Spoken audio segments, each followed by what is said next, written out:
Hey everybody, welcome to another episode of Texas Chess.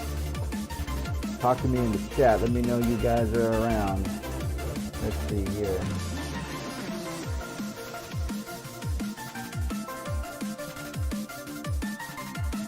Had to get my coffee brewing.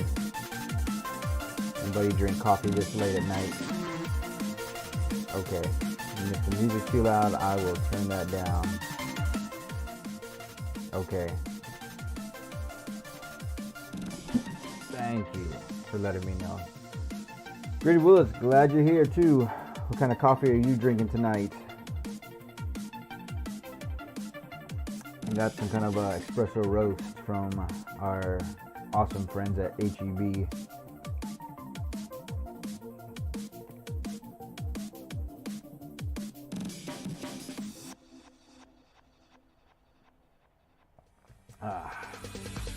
French press. That's the way to go. I love drinking French press coffee. It always seems to be a little bit more stronger than what you can get from just a regular pot, right? How's work going, everybody?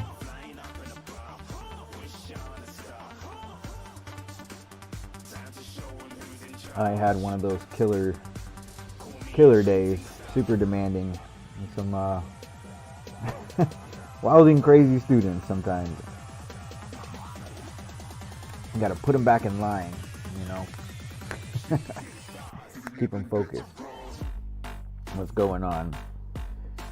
How's everybody's tactics doing tonight? Have you guys been doing tactics? Japan Andre, I'm glad you made it tonight. Did you get your tactics done too, bud? All right. Do your tactics. Go to chess.com or go to Chess Tempo for free chess tactics.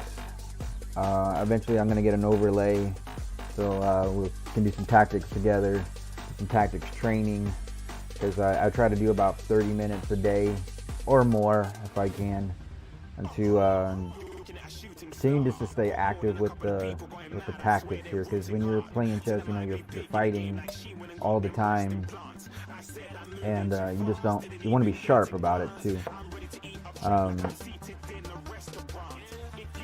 Chess Tempo, chesspuzzles.net.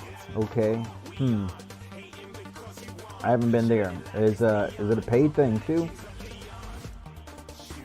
Blitztactics.com. Okay, cool. I'm gonna check that out too. I like to do tactics with some time onto it. I've been reading about how to improve or boost your chess rating.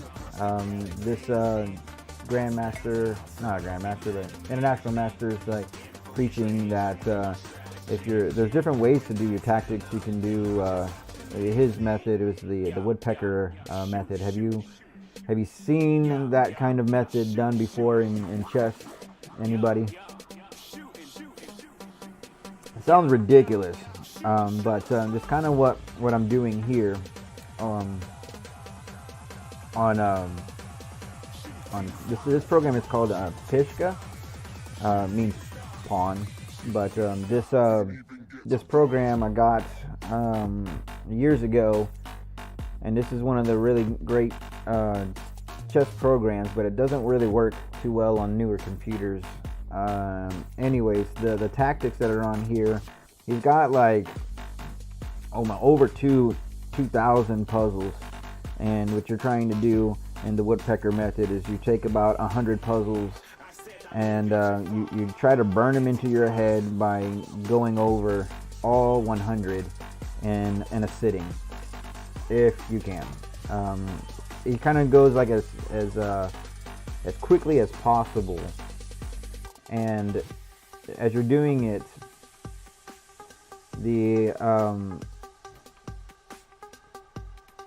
you're again trying to get and go through those 100 without actually messing up. And that's what I was training with students before, to do those chess tactic puzzles and the same 100, but you eventually get those patterns in your head right after another. So after seeing them again and again and again, then you get it. So say that again, a student was doing 10 of the problems, and you got problem number 6 wrong. He has to go back to the first problem and go through them again, all the way till he gets to that 6th problem that he messed up on. Try something different, and then hopefully he moves on to the next tactic. So that's the woodpecker method. Is again, you're just getting familiar with these patterns, familiar with the puzzles, and then moving on to another set of another 100 after you do that. And then you're trying to increase it, your time. So I've done this before too. I did like about 200 puzzles at one time, and I could do them at first. In the beginning of the month, I was able to do them like, it took me almost like 2 hours to get them right. get them right. And then towards the end of the month, I could do them all within like 30 minutes, in one sitting. And that's one method, one training method. And so other methods is, you can do puzzle rush. And puzzle rush is pretty good too, but you get random problems. And that's the deal about those. You're not getting the same problem. And that's something that can, again, is something that is a different way. Let me turn down the music a little bit. Sorry, guys. Okay. I'm glad it's bumping. I like to listen to some good music,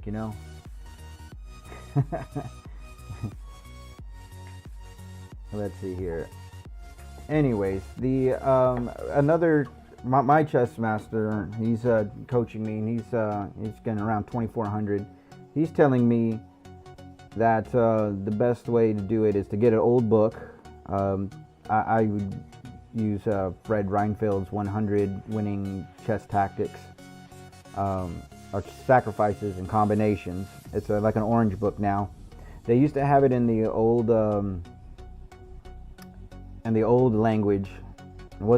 It was before algebraic notation, but now they updated it with algebraic notation. You can get it on your iPhone, or you can be able to get it for your Kindle, and you'll do about 100 or so puzzles like that too. So that's again a good training method, again, to go through those, because those are themed.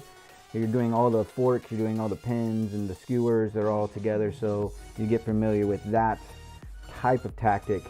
And that's helped me with pins, because usually when I do problems, I'm running into a lot of pins, and also some different checkmating patterns too. So if you have any questions and anything about it, about chess tactics, you let me know what's going on.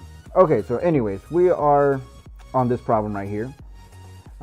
We are taking a look at this in-game problem. I've been doing some in-game problems with my friends and my chess students to get better at that part, because that always seems to be a hard place to start when you're playing chess, is though doing in-game problems. But you come in with a lot more confidence that you know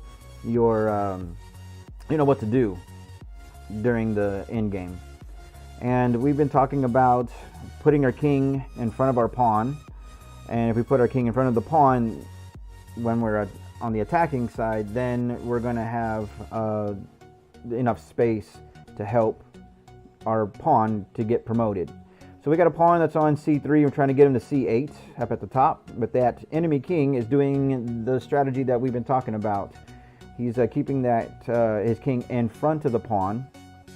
And he's also blocking out white from getting to that pawn with his king.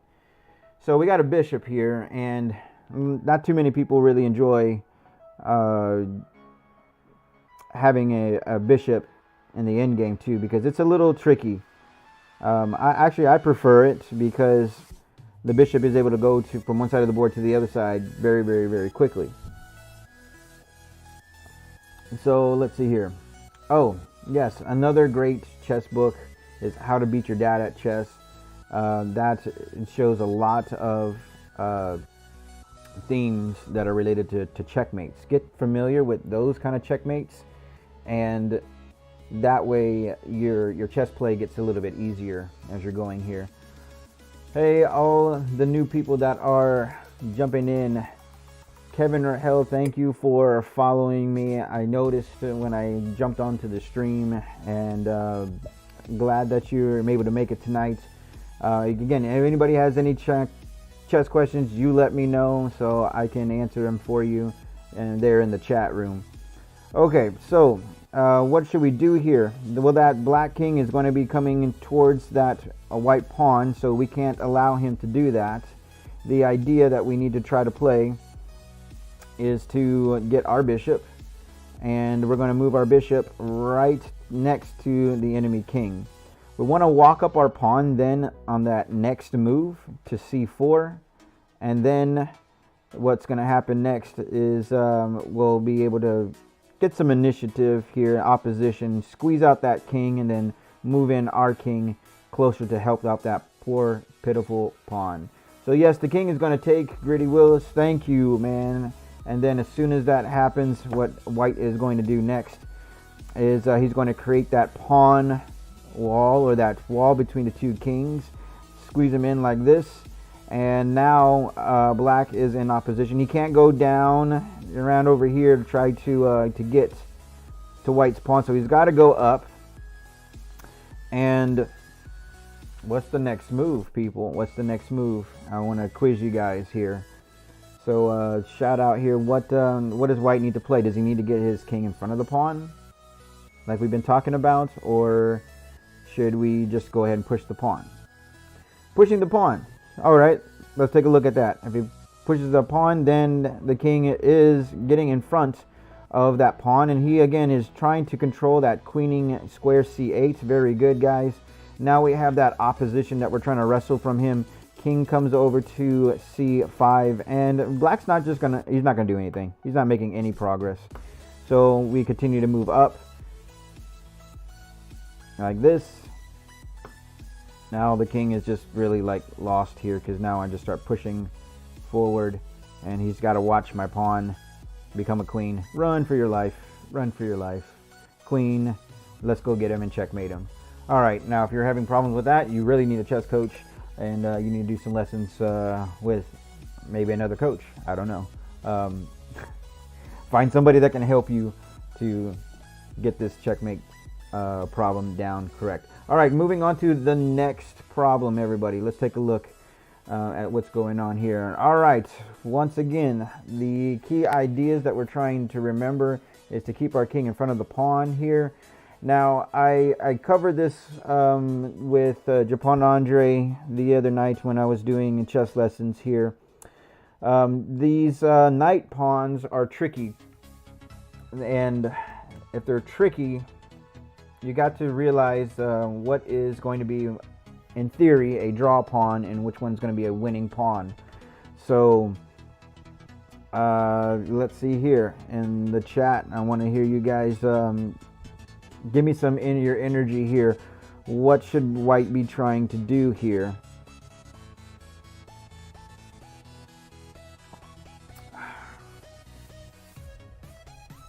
Well, I know for one thing that I want to do is, again, I want to control that b8 square away from black, but it looks like he's got a kung fu looking grip on that square to put his fat king in front of my pawn. All right, let's try king to c7. If we tried king to c7, what's going to happen is that we're going to move that king into the corner. Okay, once that king is in the corner, very good. Now we're trying to look for the win here, but he doesn't have a lot of room to move around. I know that it's that's right, Greedy Willis, it is a stalemate. So even before all this started taking place, I would have just reached out and said, yo man, this is a theoretical draw, because how can we make this a stalemate? I want to hear you guys in the chat. How are we going to do this? There's a few ways, but you know, it's the way that you want to do it. You got to keep on fighting though, because you know, when as I'm a chess coach and I'm coming around and I'm watching kids play chess as a tournament director on Saturdays, I see kids actually like getting into a position like this, and somehow they don't get that draw. So they just let that win squeeze on by. All right, yeah, we can just play simple pawn to b6 and box in that king. He's got nowhere to run to. I've also seen kids go king to b6 to try to create that opposition here. But no matter what square that white decides to move to, like to a6, the king just follows us. And again, that's the idea too, is that once you got that opposition and you're on the defense, like with black, you're trying to just copy every move that he can. And when he pushes that pawn, the king moves to the side and to try to stay in front of that pawn for that queenie square. What other moves does white have? He's got nothing else to do. He's just got to push that pawn and create that stalemate. Well, again, once you push that pawn, well, the king can come over here, right? Oh, what did we just see here? Was it a stalemate? Sure wasn't. It was a win. But he was trying. He was trying, and that's the killer right there. Yes, king goes to a7, and then black has to just run for his life because we'll make a queen, check him, and keep it going. Okay, so black was playing. Let's go back to this original position here. Black was trying his best to control that queenie square, and for the most part, he was. Like this. This is exactly what you want with black, and you want to continue to keep on repeating whatever moves that he does. And again, I in kid games, and then that's usually guys that are under 1500. I see this happen like this. It's sad, and I'm like, why is this happening here? You know, he's just missing the win. And as a coach, you just go, oh. Oof, come on guys, you know, you gotta like do some in-game puzzles every once in a while. All right, moving on, next puzzle. All right, this is the most challenging puzzle for the night. I want to hear from you guys. How does white win this deal? Because now we're getting into in games with a little bit more pawns on the board, and whenever you introduce more pieces on the board, of course, you're going to make it a little bit more complicated at some point. All right, so black is doing his best. He's got his king in front of the pawn. He's also controlling h8, so if white does try to promote, he's going to snap one off. But you go pawn to h8 anyways? Really? Okay, we can do that. King to f5. King to f5 will protect that backwards looking pawn here. He needs a backup buddy, or else the king would snap it off. But, you know, if the king does take it, and then our pawn that's on h7 is just going to promote to a queen. So I really don't care. Let's go with the promoting the pawn into a queen. Check. Quickly takes it off the board. Doesn't want to see a queen. Okay, next, what we got to do is move in towards that king. So now the king is going to go to f6. King stands in front of the pawn again. Good defense from black. This doesn't look like it's a draw here because we have that opposition, and that's what we're trying to wrestle from black, is to get that opposition so that we can be able to move in our king to help make a queen. Now the king is stuck and he's got to move out of the way. Use your king to help that pawn come up the board, and then we make a queen. Now, sad enough, I did see an in-game played by kids today in chess club, and I had this long conversation with them. Nah, I didn't mess with these kids. They're just kids. So when king goes to h7 like this, the kid was just moving too quickly, and he just pushed that pawn into a queen, and he's like, yeah, I got my queen, and then, oops, sad face. Poor kid. All right, well, that's it for our puzzle part, and I want to take everybody's attention real quickly to our tournaments. On our tournaments that we have coming up, we have this weekend is the Texas Scholastic Championship. Japan Andre, I hear that you're going to be there at the tournament. Is that right? Is anybody else going with you? Yeah, I hope you are doing your tactics. And I hope that you are also getting ready by looking at your playbook, looking for whites, looking for your openings with black. Reviewing those games will help you out too.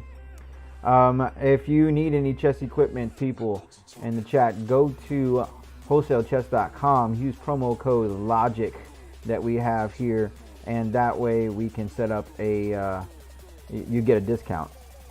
And that's nice to get at least tax off. They're also having some pretty cool sales going on all the time. So, and these are any regular price items. Last, before we get to our game of the night, I want to shout out to everybody, and this is something new that we're starting up. It is 4-player chess. Yes, 4-player chess. I actually got the game board from wholesale.chess.com, and my students love playing this here. This 4-player chess, you can get any colors, of course, here. But yes, come join us. We're going to be live on Twitch Friday at 7:30, and come join us, friends, in the chat tonight. And if you're just watching this on YouTube later, then you still have time. We want to create a Houston or a Texas league of players that want to play 4-player chess. Of course, it's kind of crazy, but you know, hey, what? It's a break from chess, and it actually has some pretty good values to this. My students are actually paying attention to the chessboard and what's going on all around them. So that's why I do this as a coach, because it's something that is really benefiting them too. Oh, okay, so am I following the St. Louis Spring Classic Tournament? Yeah, I'm following it. I'm watching Hansen play. He's I didn't see the game today here, but he beat really. So he sounds like he's doing pretty good right now with 2.5 wins. Thank you for the updates. I like getting some chess updates every now and then, because I'm in the classroom for most of the day, and then I don't hear anything till later in the evenings. All right, everybody, let's go to the game of the day. Where's my camera? There it is. Shocker. All right. So we have been going over some Queen's Pawn games, and now and King's Pawn games. The last stream that we did a Sicilian. Today we're gonna do something that's more into my flavor of play. We are gonna start off with a King's Pawn game tonight. I started off playing King's Pawn. I think everybody started off there at some point, but gradually I moved away from it. I need more coffee. I need some energy. Anyways, in my King's Pawn games, one of the things that again drove me away from playing King's Pawn was how tricky the Sicilian could actually be, and I just didn't have time to sit there and study all the different lines to the Sicilian, to the Ruy Lopez, the Italian, and the Dutch if he plays e5. I wasn't really interested in the French at the time, but I was playing it on the black side. He goes like that and like that. And then the Caro-Kann I got interested in, and I keep it as an old weapon too. One of the other openings that I train with my students is the center counter, or the Scandinavian opening. That's fun to play as well. And you know, why not the Alekhine defense? Does anybody play that or has tried to play it? It's wild. It defies, you know, classic kind of chess play, and where you're playing not to control the center, but you're playing to actually attack the center. And I think that's become a more popularized kind of way to playing it. All right, Japan, you used to play Sicilian, right? And there's different setups, of course, to the Sicilian. It's very complex, you know. And again, if you have the time to study it, then go ahead, try to do it. But I don't. Other ideas is playing the Perk with d6, and then getting your bishop out there for that long diagonal too, or a modern idea of just developing your bishops on the long diagonals to attack. That's again a different kind of strategy, a hyper modern kind of way to get your pieces set up. So that's why I switched over to a Queen's Pawn, because all I needed to do, remember, is just ideas, and just having those ideas are helpful. Hey, Pav, you made it. Yes. I'm glad that you were able to join us tonight. We're talking about one of my favorite openings that I got started with as a chess player. It starts off again with e5, and then classic development, knight to f3, knight to c6 here. And white has quite a few choices here if you're just learning some chess. I want to give you some pointers here. Again, white has developed to attack, and black has developed to defend here. We're counting our attackers versus defenders, everybody. We have to do that as chess players here. And there's different ways to play this chess opening. In the chat, I just want to hear your thoughts, your opinions here. Would you go for a pawn push to the center like this for a Scotch opening? Would you go over here to c4 for an Italian, or would you be daring enough to go to the bishop to b5 for Ruy Lopez? Lots of theory. 4 knights. Oh, come on. Okay, I know there's 4 knights here. I see 4 knights all the time at these Houston tournaments because that's all what the kids are doing. And I'm that one coach that says, no, don't do it. Instead, what we're going to do, we're going to throw them off their game playing something totally different. Not a king's pawn versus king's pawn game. DeVere, I'm glad you made it tonight. Yay. Ruy Lopez, EE Chess, yeah. Ruy Lopez. Ruy Lopez was actually my first opening that I learned when I was playing chess for the first time. I remember the book. It was on the, it's a nice black book. I can't tell you the name of the book. It's secret. Because I still use it from time to time. This Ruy Lopez idea is fantastic. I love doing it. It's classic. It says I'm going to get rid of the knight so I can take the pawn. That's I think again the old standard. There's nothing wrong with it at all.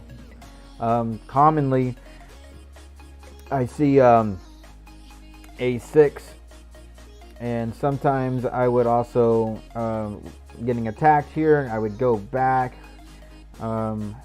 Sometimes I just go here, and other times I say, you know what, the exchange variation is my way to go, because even from here I'd have players take this way and other players take that way, messing it up.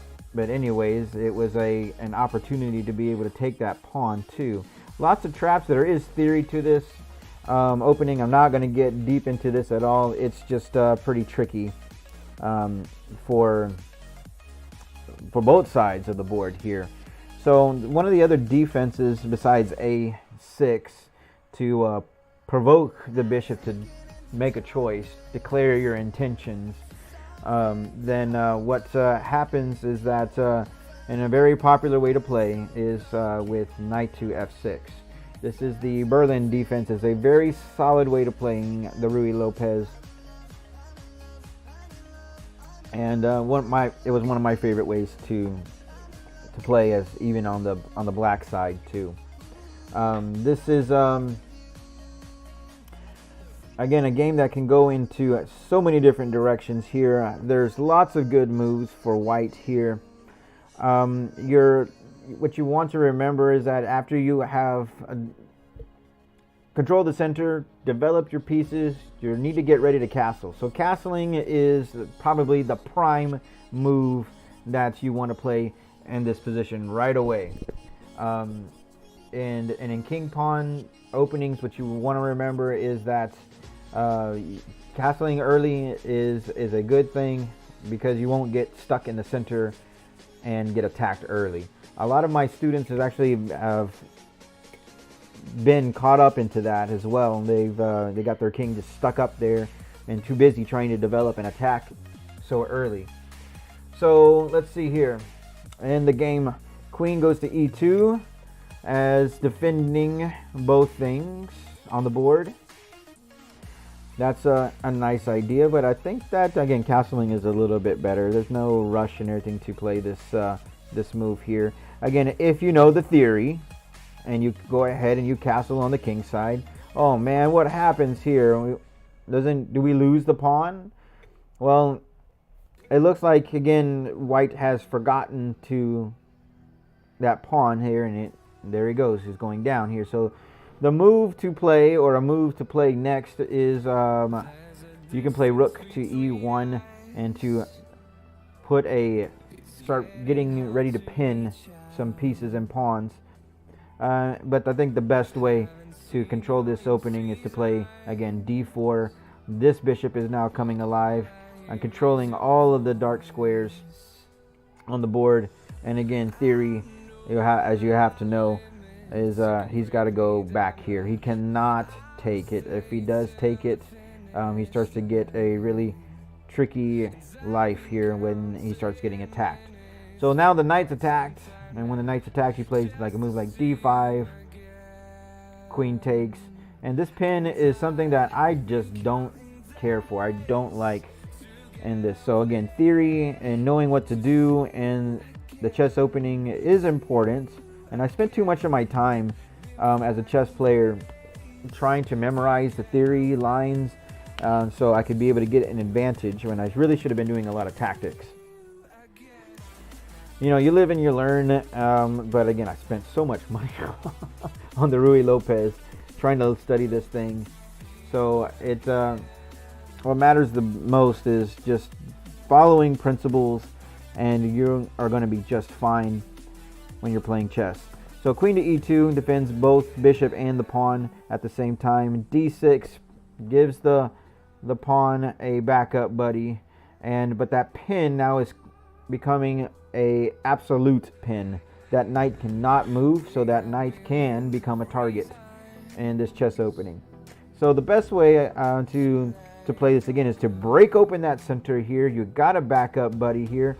That knight is not able to come into the attack on that pawn, so sorry, you can't have a voice here. The pawn can take, get ready to take too in this chess opening. So black has to get his act together quickly. If I was playing as black, and this is from an old chess book that I remember, is that when you see here in the center here, when you see these pawns that are there and they're battling each other, what you want to remember to do is to know when to trade these guys. So when white has played d4, it's time, guys, to take that center pawn here, release some of the tension on the board, and try to get in more of an open game. That way you don't get locked up and closed, because that pawn on his next turn, he's going to go forward to put pressure on the knight, and he can't move because of the pin. So again, from that old chess book, again, when you see that you need to be able to know, should I be taking right now here, because that board is going to open up and it's really tempting here.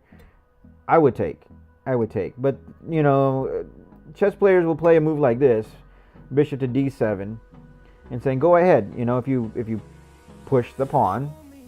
We made the center now a closed looking position here. These pawns are not going to move, and then the knight has to jump back to e7. Got the backup buddy here, so white looked prepared for anything that was coming at him. But that didn't happen in the game. I'm just showing you something different here. This is important too, because my other students that are watching this tonight, I want to point out to you that, hey, pay attention to what's happening here, because what's happening in the center, it's locked up. And if you do not have a pawn push, then you do not have a plan on that side of the board. For example, because it's closed up like this, white is having to think about, well, if I want to get an action plan going here, what I want to do is I want to use this f pawn, and I want to push him forward to go diagonal here to attack the center. And I can't do that because of the knight that's on f3. And the bishop would be ready to support it too. So there's no plan here of an attack that's coming on the king side. It's going to be actually coming on the queen side of the board. No pawn lever, no plan is what I've heard before. Let's take a look at pawn goes to c4. And then on the next turn, coming up to c5, now that pawn would be able to go diagonal to be able to attack. So the pawns will actually tell you where to put your pieces, and kind of as a guiding kind of way of there's going to be action that's going to be happening on the queen side of the board tonight. So you would want to take a look at that particular position. All right, I'm going to jump back to our position here and move a little faster here. All right, so we got d4, bishop to d7, and black just is getting ready for a take. And chess players will take and take. A bunch of takers is what I tell my young students, that you got to be ready for when somebody takes you back, and to have a plan, because again, in tournaments they're very, very, very anxious to recapture too quickly. So how does white continue? He continues to keep developing. Queen goes to e7. And now we are at a really interesting point here, because white will castle on the king side and black is going to develop on the queen side. It kind of makes sense. Okay, but castling opposite sides of the board, if you've been one of my students before, you got to know, again, the pawn plan of an attack here.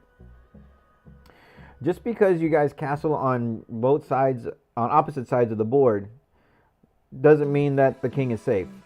This happens a lot in the Sicilian and in other games as well, like what we're watching here tonight. That opposite sides castling here, you're going to need to start launching your attack on that enemy king as fast as you can. So the idea is to start using these pawns, we said, for attacking. That's what the queenside pawns are for. In previous chess lessons, I've talked about this too. The two center pawns are for controlling the center and for trading. And the king pawns are guarding the king. So you don't want to really move those guys at all. But black's doing the exact opposite too. He's going to control the center with his two center pawns. And these are his king pawns that are keeping him safe in his fortress. And then he's going to use these pawns that were on the king side to start launching forward for an attack here. Now it's all about who is going to be attacking first in this chess game. So white has the next move, and he is going to start his attack by pressing forward, and the bishop will go back.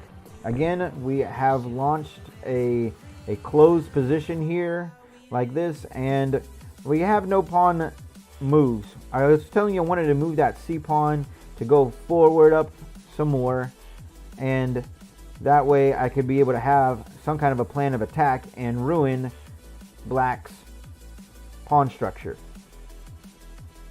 So white decides instead, you know what, it's going to be another move is to play a move like a4. Now he's getting his plan going here. He's going to try to wreck black's castle position here. So after that, now black is starting with g6, and I don't like this move because it is a slow looking move in this game, and that's what you can't afford when you're playing chess. You cannot afford to play slow looking moves. You want to play moves that are, every move has a purpose. g6, I can understand g6 because I see chess players want to put their bishop on this long diagonal, but to try to get to the rook. But that's a really, slow active plan. Wow, you cannot do that with your bishop. All right, another idea is to swing this bishop over here on this long diagonal, but there's a bishop that's actually looking back at you. So that's a no-go also. All right, so bishop is coming here to e3, attacking that weak pawn. King goes to b8, defends that pawn. And all right, for those guys that are trying to improve their middle game position here, please take a look and give me some answers in the chat. How are we going to continue to keep this attack going here for white? Let me give you some choices. One choice is to move the a pawn forward. Another choice is to go with the b pawn, even to go forward. Another idea is to bring in a piece closer to the king side of the board. How would you guys play? Knight to b5 is interesting. If you go knight to b5 as well, I mean, he's got a bishop here that he could take you, and taking could come back over here. So that's an idea. I like that idea. I would need to continue to keep support here also with that bishop too. a5 to a6. Okay, yeah, we can keep that pawn storm going. a5 I think is the best plan to try to wreck his castle position, but even getting b4 in there, I like to help those pawns, because it just, I feel that again all of his pieces are stuck here in the center and not doing anything. And white has a great position, and I would love to play this with white because the rook is coming into that direction. The knight's there on the king side, queen side of the board, excuse me, trying to attack. The bishop's attacking here, but I would actually go with queen c4 too, as in the game, because I want to get a whole new piece into this. There's no rush to play b4 or a5 here. When I start to doing that, I'm kind of also giving black and telling him, like, I'm going to be coming on the king side. Do you see? I'm coming for you. What are you going to do? So white again is getting a new piece in there, and look at that square that the queen was on. Let's go back here. How is that queen doing much of anything? That queen is getting the diagonal, but now when the queen goes there, she's getting diagonal, or getting more of an influence even on this pawn too. So I like that kind of rough them up kind of game plan here. And now knight goes to g4. My friends that are there in the chat, what seems to be the reason for knight to g4? It doesn't look like it's doing much here. And when I'm watching students' games too, I see that they try these moves as well. I call them like one movers, because these one movers have only one move on the next move that they want to do.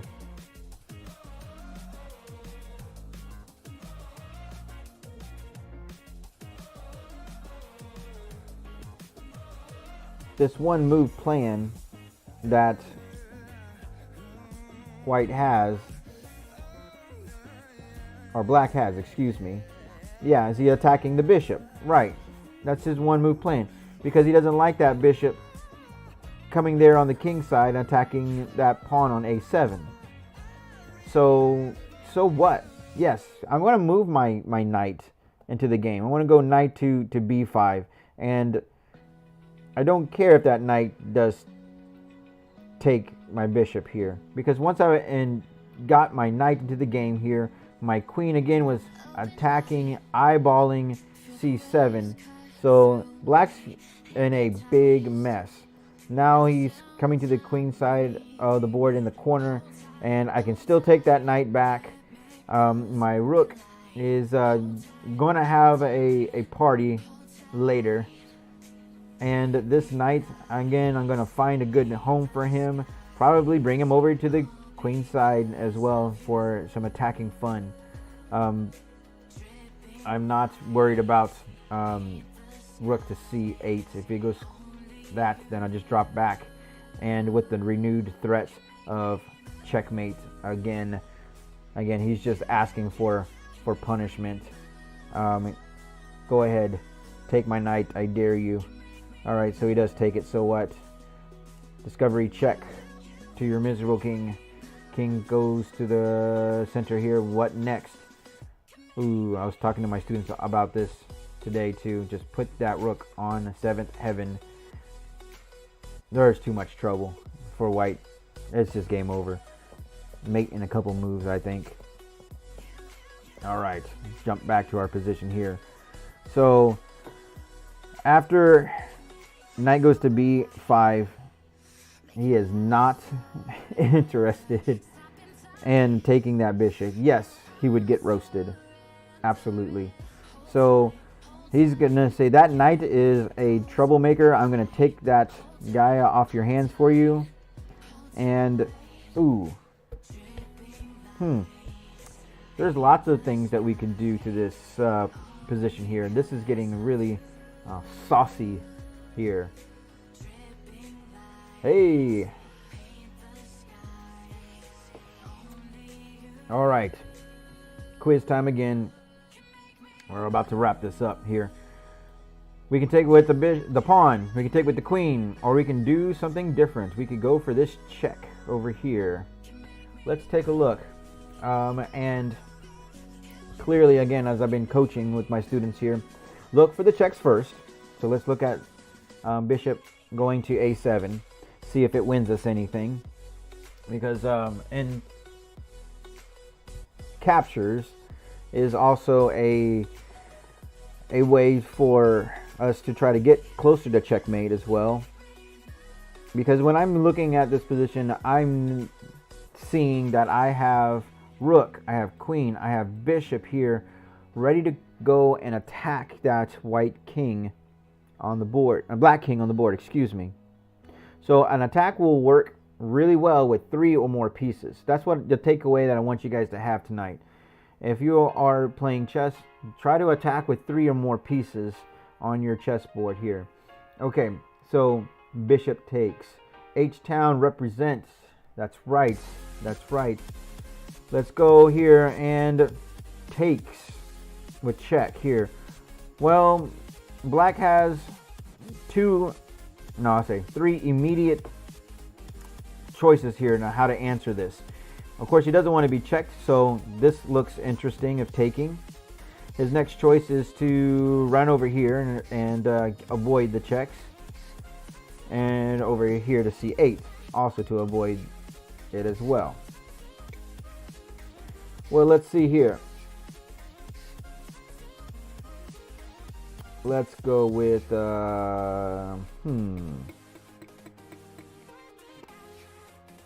man. Black is looking at that bishop and he's like, I could still take it, right? And then be able to run back. Because you can see this coming next, right? Next, when the take and the check happens here, king goes back to b8. But did we lose our attack? Gritty Willis, did we lose our attack here? Because as chess players, we got to continue to keep the hurt coming. This is a good middle game position here, and I love this. I see the open highway, guys. Pay attention to that open highway. That is a key to the position. And also understand too that black's pieces again are so far away, not playing chess, on the side of the board where the action is coming. So let's take a look here. What can be done? What can be done? Trying to find the continuation, right? Okay, looking at queen to a4. Interesting. Interesting. But again, that kind of also declares like I'm coming to that side of the board to check you on A8. So black can, again, is looking for that line as well too, because that's a pretty easy tell that he's going to go there. So let's see here. Let me give you some choices. Yes, we can continue with queen here to A4. Let me give you another choice of, let's go with rook to, I don't know, let's do rook to A3. And why not bring the knight over here, knight to D2. All right, people in the chat, let me give you some more time and everything to give me some energy. Find me a good move here. Okay, let's see here. Queen A4. King goes to C8. Again, yeah, he's going to escape to D7 and try to hide behind his rook and queen if he goes that way. Let's see here. Queen check. Yeah, let's see here. Okay. Not all bad here. But what move? Oh, the ones that I gave to you guys. Queen A4, A3, or knight to D2 to get another piece into the attack.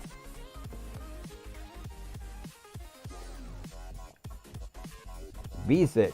Oh, you want to throw in B6, do you? B6 looks interesting.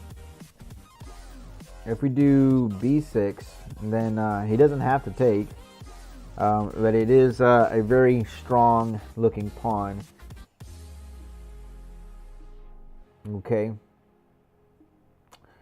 I like, and this chess master's move here, I like A3.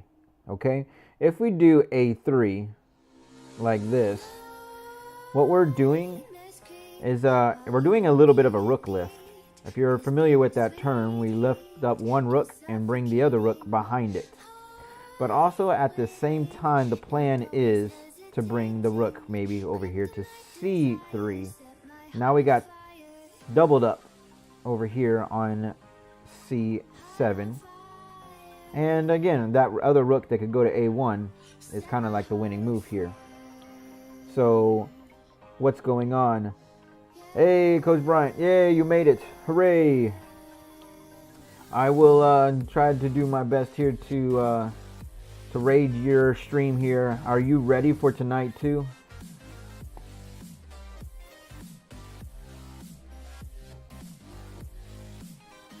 Okay. Yeah. Again, a smooth looking move here. Rook to A3. Smooth move. So black can see the storm coming and he's running for cover. No. No, no, no. And then a shocking move. Shocking move. And I think it's almost comical. Setting the queen right there. Queen to C6. What does white see here? Because now it really looks like black has lost or about to win a queen in this game.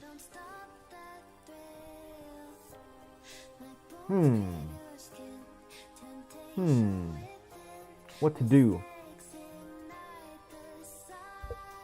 Let's see here.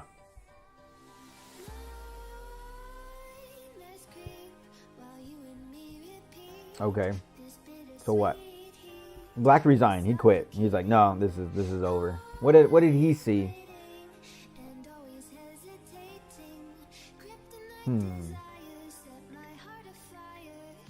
Yeah. If the pawn takes like this isn't going to end well for black. We just capture like this. And who's stopping the rook from coming over here now for the checkmate? This is kind of the reason why he resigned. Yes. He doesn't want to be humiliated like this because he played without his pieces today on that side of the board here. Let's jump back. Now, yeah, that's it. That's the end of the game. You know, again, he resigned after this point, after the queen goes up here, because he's like, this is too horrible. There's no solving this thing. And let's recap over this opening in this game, mini game here. All right.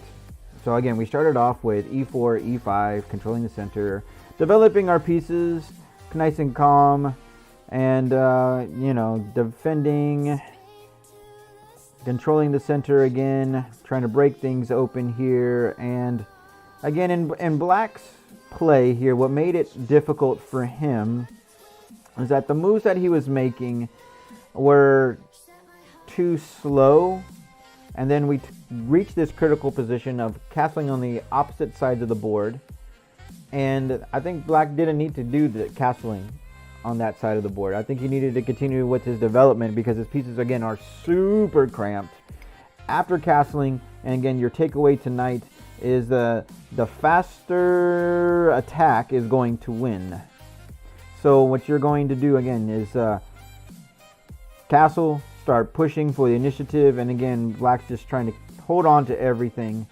And without that pawn push here, that C pawn push, White said, you know what, I don't need that pawn. I can actually again go with A4 to start going to attack that castle's position again, because he's noticing that all these pieces that Black has are locked out of the position. Okay, so again, slow plans for Black, and then he's just on the defense here as White gets to do what he wants with him. Ha ha ha. And then just develop, opening up the A file and getting a chance to throw all of his pieces that he can at him.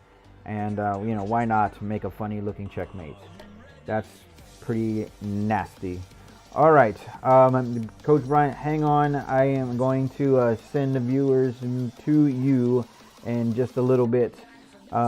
Give me the command here, and I will send them over in just a bit. But before I do that, again, I want to get back to our tournament schedule here. There's still some time. I hope that some guys are anxious enough to join me for the Lone Star Open on spring break weekend. And it's going to be in my neck of the woods here in Houston. So, of course, I'm in there to play. Coach Bryant, are you playing? Are you coaching? Who else is going to be there? I would love for that to happen. Get a chance to see and meet up with some guys here in Houston. Gritty Willis, will you join? Will you come out to Houston to play? I know you're in San Antonio. Let's see here. Okay, next, what we're going to do is we're going to, again, I extend the invite. Extend the invite here. All right. And then 4-player chess is going to throw down on this Friday night at 7:30. Come hang out with me and Coach Blake. And I hope that more people here in the chat will join us for some 4-player chess. We're just going to have fun. We're just going to see whatever happens. We're trying to organize so that we can actually make a pretty cool tournament out of this this deal here. Coach Bryant, I want to ask you, pretty please, can I do a puzzle rush for you guys? Just one. And I want to see if you can beat my starting score. Beat my score for tonight. I've been trying to practice, and my puzzle rush, I'm wired up. I wanted to do one and see if when I send viewers to you, if you can beat my my puzzle rush score for the evening. Okay. And right after, again, my stream, viewers hang around. Coach Bryant is a cool chess coach that I've had a privilege to see him at tournaments. We're going to do a chess camp here in the Klein area of Houston, and which is in the northwest part of Houston. During the summertime, it's going to be an awesome camp. I'm going to have more details for everybody. So, it's for next stream. Anyways, all right, let's do a puzzle rush. Just one. Then we'll send them over. Okay, ready, set, let's go. All right, Coach Santos, don't mess up. Don't look like a fool here. All right, what just happened? My queen. All right, looking at my knight. Let's see here. Oh, do I? Would I? Could I? Should I? That looks like my bishop. All right. I'm old and I'm slow, so be nice to me. All right, be nice. Checkmate. Okay. Gotta go fast. I'm Sonic the Hedgehog. I can go fast. All right, wait. Hold up. That, yep. Okay, I check you, and then I do this to you. All right. Oh, okay. I see the check, and then, all right. Am I getting more out of this?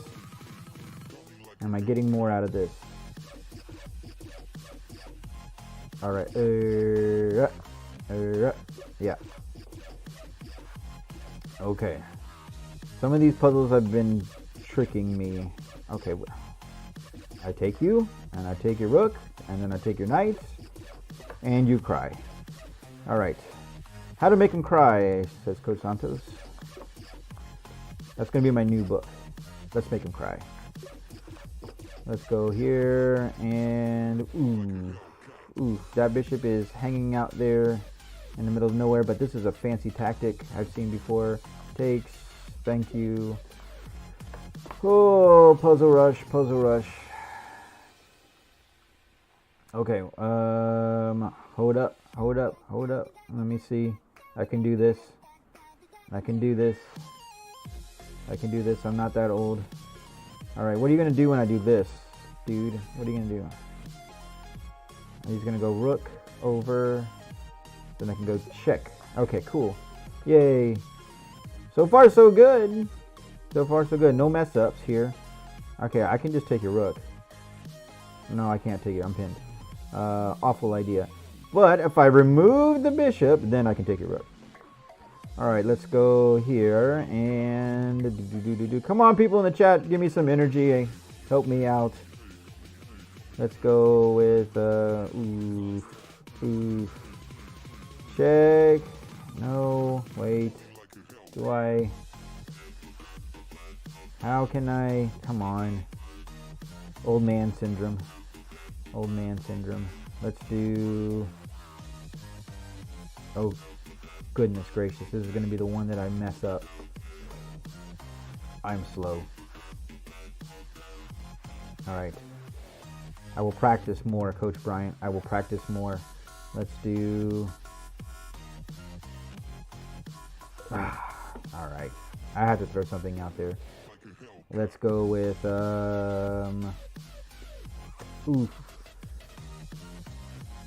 what would I can do that to you, and then I can do that to you. All right. I can do that to you, and then I can do that to you. All right. As I'm doing these puzzles, guys, what I'm mainly looking at first is checks, okay? And checks are going to be the way for checkmates. I'm going to checkmate you. I'm looking for checkmate puzzles in my head as I'm going through these puzzles. I'm been practicing my puzzles, yes. But I'm also, again, just looking to see, hey, what does this guy have? If it's not a checkmate, it must be a way to win a piece. So there is some way. And most of these puzzles that I'm doing tonight here, you can tell that this is a oh, come on, I did that way too fast. That's a way to do a checkmate, and that's what we're wanting to be looking for, these checkmates here. I could do that, can't I? I know I'm being checked. I know, but I don't want to take with this knight. I want to take with this knight here. Okay, then I can take you and make you cry. All right, 20 seconds. Come on, Coach Santos. Come on, let's go. Let me see here. Where's my move, dude? Where's my move? 10 seconds. I can do this. Come on. Where am I missing? Where am I missing? No brain. Ah. All right. 21. That was my one. That was my one. I did 20. I'm proud about that. My high score in Puzzle Rush has been 28. I'm trying to get to 30. Hopefully I can get to 30 at the end of the month. But again, that's a lot of Puzzle Rush. And so on average, again, I get to up to 20 average. But again, trying to push through it is a tricky thing to do. All right, well, you know, I did what I could. You're going to have to come play 4-player chess with us on a Friday night. Just jump in, see what's going on here on the stream. Thank you guys very much. I'm going to now send you over to Coach Bryant. Thank you guys. Let's do, how do I do that again? What's the command? I got to go to the chat room, right? Give me a sec. Don't leave. Don't leave me. I'm just kidding. All right, I'm going to send you guys over. That's all for my show. Keep on talking to me in the chat, and so I can get you guys over to Coach Bryant here, who's streaming tonight. Let's do it. Let's do it here. Where's my chat? Okay, I'm still here. I can figure this out. It's been a little while. Let's do it. Oh, there I am. Okay, cool deal. Who knows the command? Say me. Let's do the command. Let's say me. Hold up. Let's see here. How do I do it? Okay. Wow, I got a tip. Thank you, friends. Thank you, Kevin, for the tip tonight. You are awesome. I just noticed it in my stream. Okay, let's go. Let's go. All right. Where did we go? Where did we go?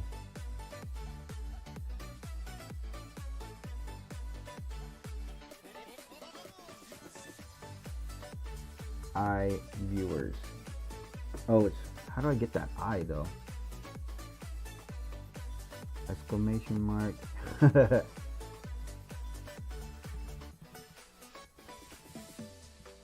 Viewers. Okay. And then I'm going to send you over, Red Rover, to Coach Bryant here. Hang with us. All right. Thank you all my friends and family for watching tonight. You guys are awesome. I'm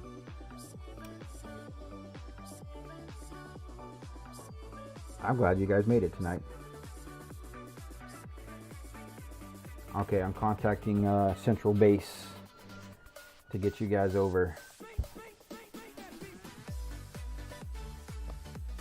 Oh, I got a little message. Hold on here.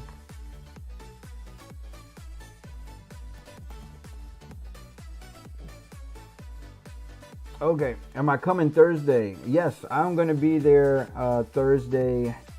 Japan Andre to Chess Club, of course. Is there supposed to be some kind of holiday or something? You guys have had a lot of holidays. Okay, I think I got the command here. Oh, all right. Let's do raid dbryantcrawford. All right. I think that I got it all spelled correctly. Let's go. We're ready. 3, 2, 1. I hope this works.